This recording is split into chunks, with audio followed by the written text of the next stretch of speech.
يا شاكيا كرب الزمان وحزنه، يا غارقا بالهم أعيته الحجج، دع عنك أبوابا تريد سلوكها، واسلك عليا سالكا باب الفرج.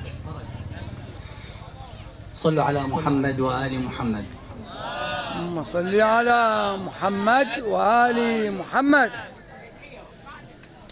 أمير المؤمنين سلام الله عليه الإمام المظلوم، نهج البلاغة كلامه سلام الله عليه لسيد البلغاء والمتكلمين.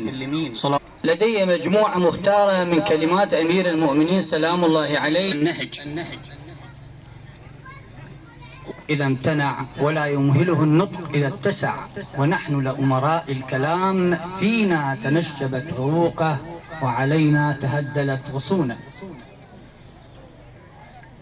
اخترت لكم سادتي أيها الحفل المبارك الكريم خطبته التي تدعى بالشقشقية، والتي ركز فيها سلام الله عليه على قوة صبره وإيمانه وتحمله وحلمه وشجاعته، وجمعت تلك الخطبة مظلوميته سلام الله عليه.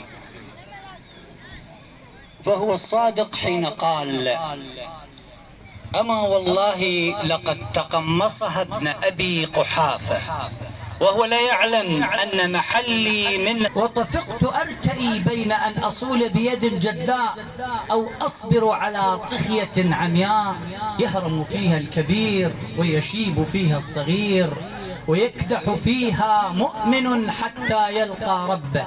فرأيت أن الصبر على هاتا أحجى، فصبرت وفي العين قذى وفي الحلق فجى، أرى تراثي نهبا حتى مضى لسبيله فتمثل عليه السلام.